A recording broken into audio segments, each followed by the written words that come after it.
Sebelum videonya dimulai, saya mau minta maaf dulu ya kalau selama video ini atau video sebelum-sebelumnya ada suara yang kurang enak didengar. Mohon dimaklum ya, soalnya di kampung. Hehe.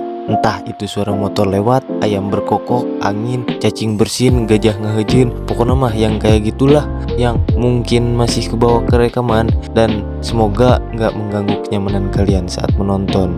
Oke, tanpa berlama-lama lagi, kita langsung masuk ke ceritanya. Cerita diawali dengan memperlihatkan suasana kelas yang sangat kacau, di mana para siswa yang bergerak sedikit saja akan berakhir tragis seperti ini.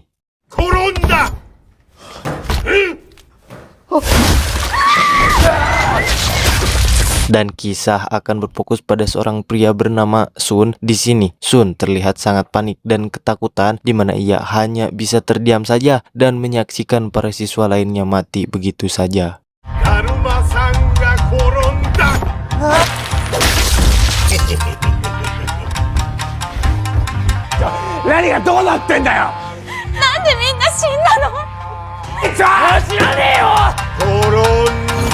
Melihat hal itu, beberapa murid pun mencoba kabur dari sana, tetapi sayangnya pintu di sana tiba-tiba terkunci begitu saja. Sontak mereka pun bertemu ajalnya seperti siswa yang lainnya.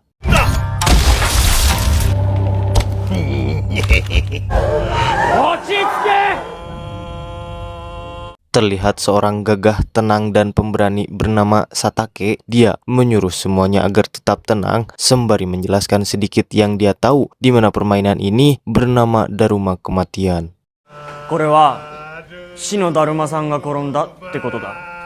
Satake pun berasumsi di mana di belakang punggung Daruma terdapat sebuah tombol yang mana jika salah seorang menekannya, permainan pun akan berakhir dan semua selamat dari mara bahaya.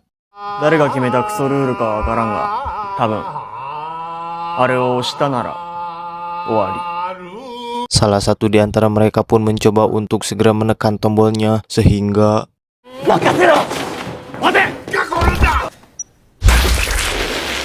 di sini Satake kembali menjelaskan satu asumsi lagi, di mana di punggung Daruma itu sendiri terdapat sebuah timer hitungan mundur yang kemungkinan jika hitungan itu selesai, mereka semua akan berakhir seperti siswa lainnya. Mendengar penjelasan barusan, suasana kelas pun menjadi tak karuan dan inilah yang terjadi.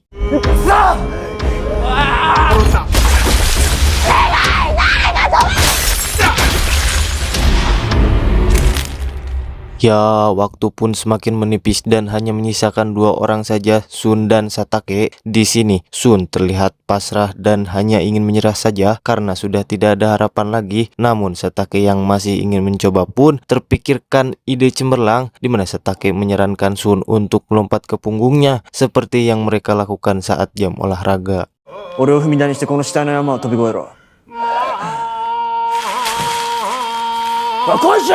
Waktu pun hanya tinggal beberapa detik lagi dan mau tidak mau Sun terpaksa harus segera melakukannya dan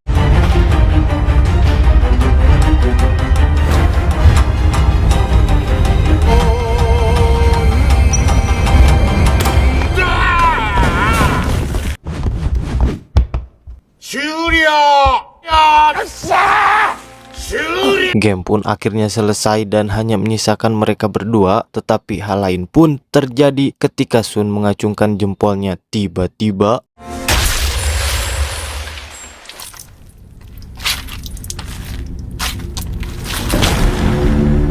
Daruma menjelaskan barang siapa yang menekan tombol hanya dia seorang yang akan selamat, yang ketika Sun lagi ngahuleng tak tahu harus gimana, seketika dibuat bingung kembali, di mana si Daruma ini memberitahu Sun jika dirinya adalah seekor tikus. Ia pun menyuruhnya untuk segera pergi karena sebentar lagi kucing akan datang.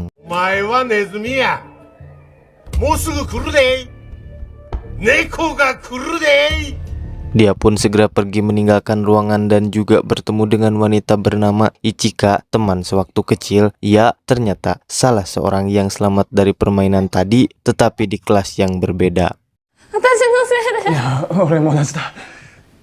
Ketika Sun akan menghubungi polisi, entah kenapa sinyal tiba-tiba menjadi hilang, di mana Sun yang tak mau diam saja pun segera mencari jalan keluar, tetapi semua pintu yang ada di sana terkunci begitu rapat. Ia mencoba untuk memecahkan kacanya, namun hasilnya nihil karena kaca itu tiba-tiba menjadi keras seperti batu.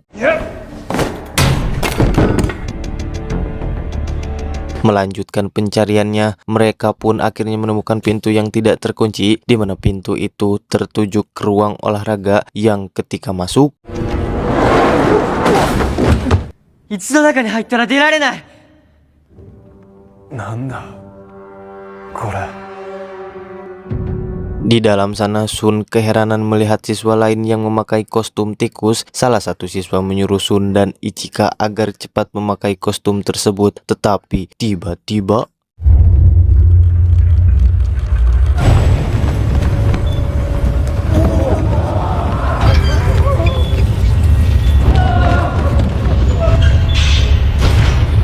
ya, muncullah kucing yang sering ada di toko Cina berukuran besar. Mereka kebingungan tak tahu harus berbuat apa, tetapi si kucing tiba-tiba memakan salah satu siswa dan membuat seisi ruangan menjadi panik.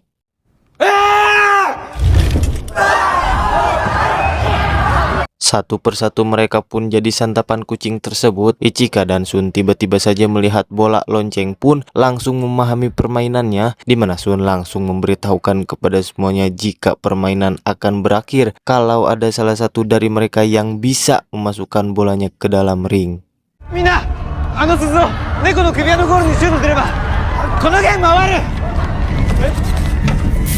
Mendengar hal itu, salah satu anak atlet basket pun mencoba melempar menggunakan bola basket dan berhasil masuk. Dengan perhitungan sedemikian rupa, ia pun dengan pedenya meminta bola lonceng tersebut dan langsung melemparkannya sehingga よし。手動くのかよ。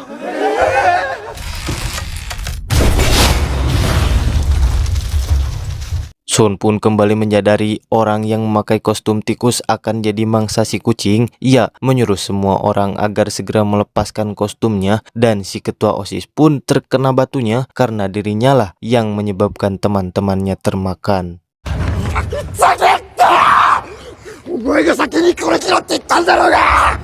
Berbeda dari perkiraan mereka, karena tidak adanya orang yang memakai kostum itu, maka si kucing pun terpaksa memakan apa aja yang ada di depannya.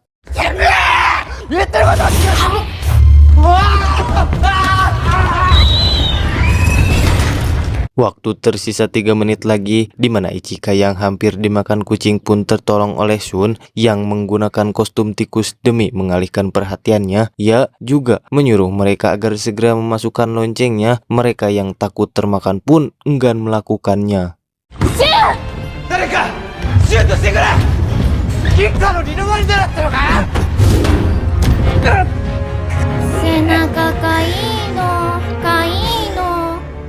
Tiba-tiba saja ia mendengar suara minta tolong, yang ternyata suara itu berasal dari si kucing meminta agar digaruk punggungnya, di mana suara itu bisa didengar dengan orang yang menggunakan kostum tikus tersebut.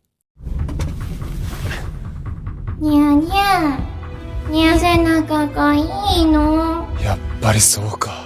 誰か書いてほしいにゃ。 Ia pun berlari agar naik ke punggungnya, sehingga mereka yang melihat Sun segera membantunya, dan benar saja si kucing seketika tertidur pulas. Di sini Sun akan segera memasukkan loncengnya, di mana para siswa yang lain menolaknya karena takut jika orang yang memasukkannya akan selamat sendirian seperti sebelumnya. Sontak mereka pun berebut lonceng dan membuat si kucing terbangun sampai akhirnya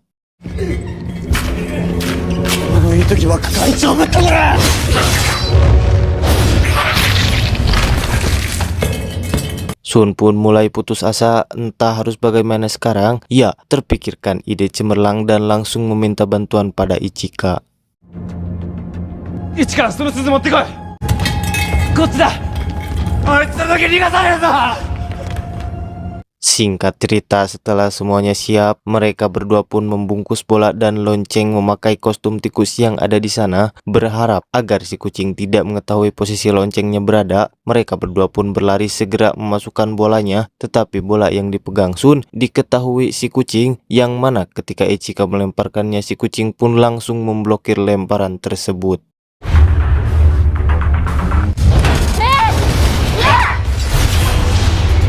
Ya, bola yang dipegang Ichika ternyata bola basket yang asli, sedangkan bola yang dipegang Sun adalah loncengnya. Sun membungkus lonceng tersebut dengan menggunakan bola basket yang robek, sehingga si kucing yang hanya bisa terdiam pun hanya bisa melihat lonceng yang menuju ke arahnya.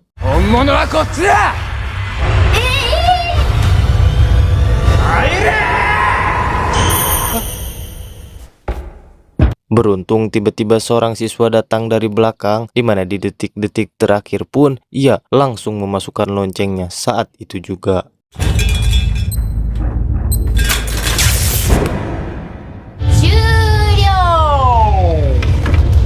Permainan pun berakhir di mana si kucing menyebutkan siapa saja yang lolos ke tahap selanjutnya dari sebanyak siswa yang ada, tapi anehnya hanya mereka bertiga saja yang lolos, yang ketika Sun melihat apa penyebabnya ini, orang yang bernama Takeru lah yang membunuh siswa lain karena dianggap pengganggu dan merepotkan saja. 無能なクズどもは死んで当たり前だ。神に選ばれる資格などない。なあ。 Si kucing tiba-tiba mengeluarkan asap dan mereka pun tak sadarkan diri saat itu juga. Disinilah Sun sekarang di tempat yang entah dari mana asalnya. Ia pun bertemu dengan seorang bernama Takase, teman dari kecil, dan dua orang lainnya yang ada di sana. 私立大星高校の平君と寮生女子校の田岡さん。 Di waktu yang sama, tiba-tiba muncul boneka yang melayang yang akan mengajak ke permainan selanjutnya, di mana orang yang akan bermain pertama ialah si pria asing. Dengan pedenya, ia mengiyakan ajakan tersebut. 面白そうだ。じゃあ始めるよ。 Pada permainan kali ini, si penantang harus menjawab dengan mata tertutup siapa yang ada di belakangnya. Permainan pun dimulai, di mana si pria yang awalnya pede pun tiba-tiba menjadi ragu. Alhasil, jawaban dirinya tidak tepat siapa yang ada di belakangnya, sehingga inilah yang terjadi. Akemi da! 残念、花子でした。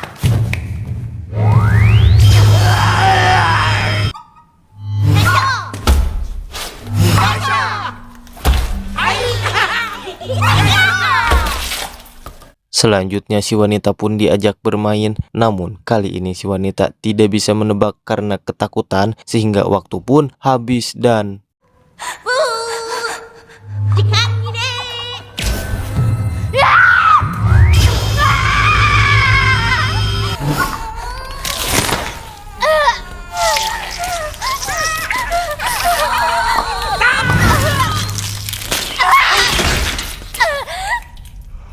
Kali ini Takase lah yang diajak bermain. Melihat Takase ketakutan Sun yang menyarankan dirinya untuk bermain duluan, ia pun berhasil menebak boneka di belakangnya, di mana pada saat giliran si wanita, ia diam-diam merekam suara si boneka yang bilang waktunya habis, dan pada saat dirinya bermain, ia diam-diam memutar rekaman itu sehingga boneka yang di sebelah kanannya terpancing ngomong sesuatu, sehingga Sun bisa mengetahui siapa yang ada di belakangnya saat ini.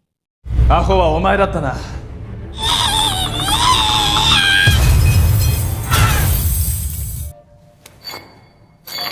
Mereka berdua pun akhirnya keluar dari ruangan tersebut, yang ketika baru saja keluar mereka mendengar teriakan dari seseorang yang sedang dikejar boneka. Dia bernama Sanada. Si Sanada langsung meminta agar mereka berpegangan karena si boneka akan membunuh kalau ada seseorang yang sendirian tanpa berpegangan.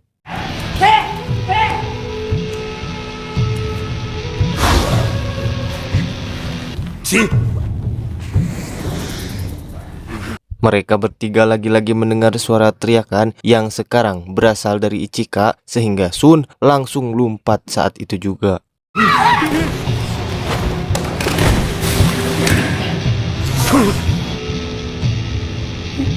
Terlihat dua orang yang sedang kebingungan bernama Eiji dan Kotaro tiba-tiba dibuat terkejut saat muncul benda aneh yang keluar dari dinding yang bisa dimasukkan kunci, tetapi hanya 7 orang saja. Di waktu yang sama Sun dan yang lainnya datang dan hanya tersisa 1 orang saja, di mana tiba-tiba muncullah Takeru dengan membawa kunci yang tersisa.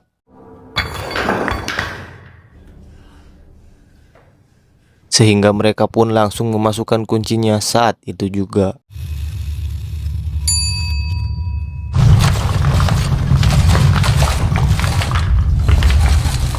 Sebelum masuk, mereka pun harus mengganti pakaian terlebih dahulu. Setelah semua siap, mereka pun mulai masuk. Terlihat ruangan bersalju dan juga muncullah beruang putih saat itu juga.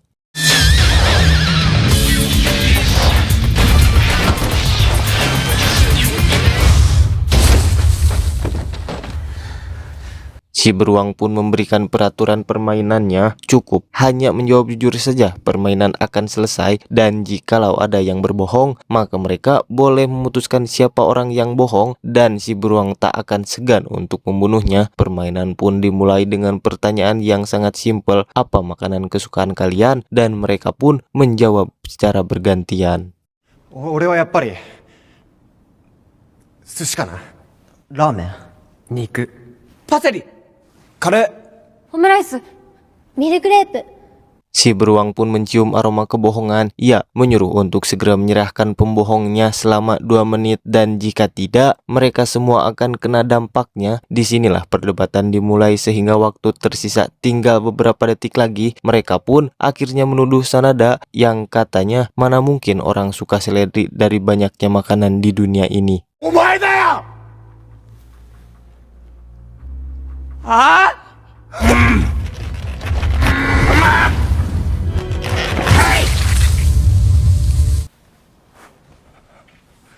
Setelah itu pertanyaan kedua pun mulai ditanyakan, di mana pertanyaan kali ini, apakah kalian menyukai Takahata? Sun, Eiji, dan Kotaro langsung menjawab tidak, sedangkan Takeru, Ichika, dan juga Takase menjawab suka, tetapi Sun sendiri juga menjawab tidak menyukai dirinya. Omaera! Mata usa tsuita ne! Lagi-lagi si beruang mencium bau-bau kebohongan sehingga perdebatan pun terulang kembali. 誰だよ。いい加減にしろよ。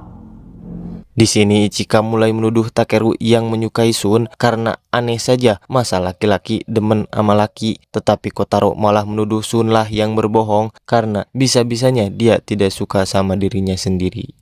そもそも正直に答えれば全員助かるのに誰が何のために嘘をつくんだ。 Tiba-tiba saja si beruang memprovokasi yang katanya salah satu di antara mereka ada yang bersekongkol dengannya. Di sini Kotaro dan Eiji beranggapan jika Takase lah yang berbohong karena hanya dialah yang tidak satu sekolah bersama mereka, jadi kemungkinan besar dialah pembohongnya. こいつだよ。やめろよ。嘘なんかついてない。本当に高畑くんのことは。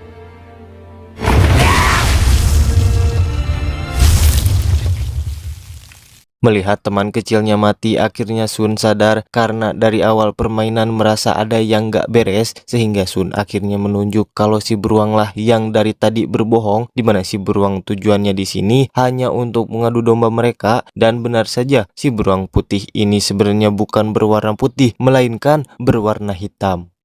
お前は純粋な白熊なんかじゃない。悪魔だ。 Mereka berlima pun akhirnya berhasil ke permainan selanjutnya. Tiba-tiba tempat yang tadinya bersalju berubah menjadi senja, di mana Kotaro menjelaskan bahwa sedari awal mereka memainkan permainan yang dimulai dari kata terakhirnya Daruma, Manekineko, Kokeshi, dan yang sebelumnya Shirokuma, maka kemungkinan permainan ini dimulai dari nama Ma. だから次もきっとまた「ま」で始まる何かです。またよしか。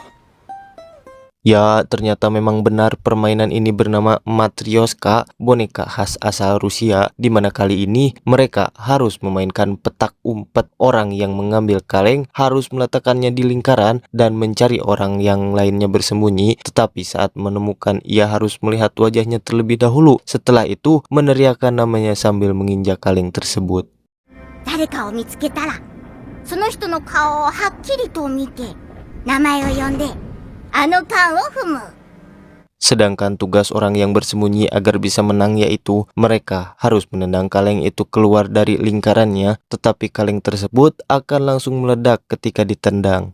死の缶切りゲームってことか。やだな、楽しい遊びだよ、遊び。 Permainan pun dimulai dengan cara diundi. Orang yang jaga adalah Takeru, di mana Takeru orang yang paling berbahaya di antara mereka semua. Mereka pun langsung berlari untuk bersembunyi, namun Takeru yang mempunyai ide cemerlang pun ini yang dia lakukan.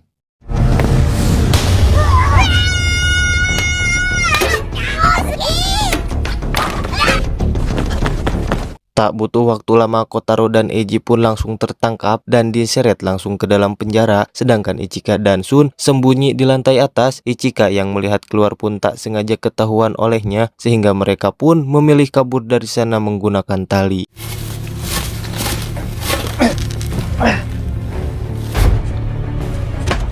Di sana Ichika malah lari ke arah sebaliknya dan menyuruh Shun untuk turun duluan. Ichika pun tak sempat menahan pintunya dan langsung dimasukkan ke penjara. Di sisi lain, Shun yang masih saja bersembunyi pun membuat Takeru menjadi jengkel dan terus ngomporin Shun agar segera keluar dari persembunyiannya.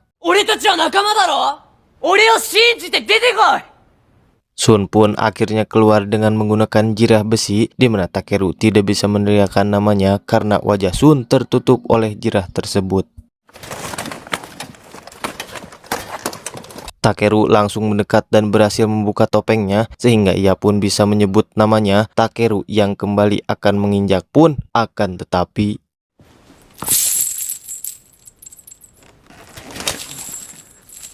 鎧を着たのは顔を隠すためでも爆発から身を守るためでもない。どうするためだ! Ya, di sana Shun langsung lompat begitu saja sehingga Takeru yang terikat pun terseret oleh baju jirah tersebut.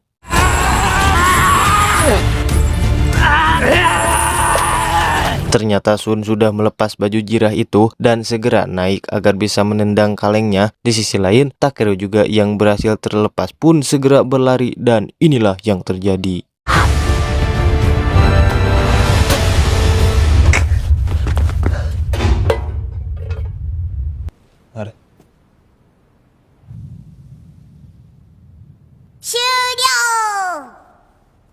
Permainan pun selesai dengan tidak adanya ledakan. Si boneka memberitahu mereka kalau permainan ini hanyalah seru-seruan aja.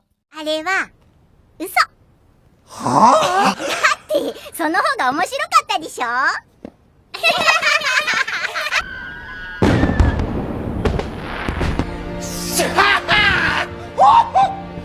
Si boneka pun memberikan hadiah berupa es krim untuk semua orang yang berhasil memenangkan permainan, sehingga mereka pun memakan es krim sambil melihat pemandangan kembang api yang ada di sana.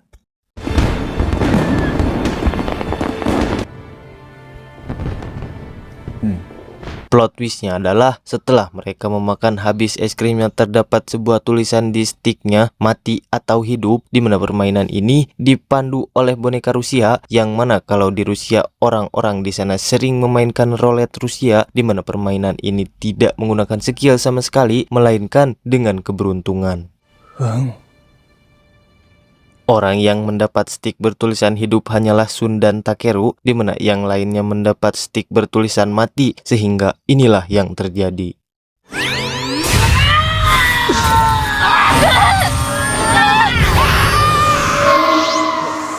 Di akhir cerita mereka pun berdiri di sebuah kubus besar. Para warga yang ada di sana pun meneriakinya dengan menyebutnya anak Tuhan.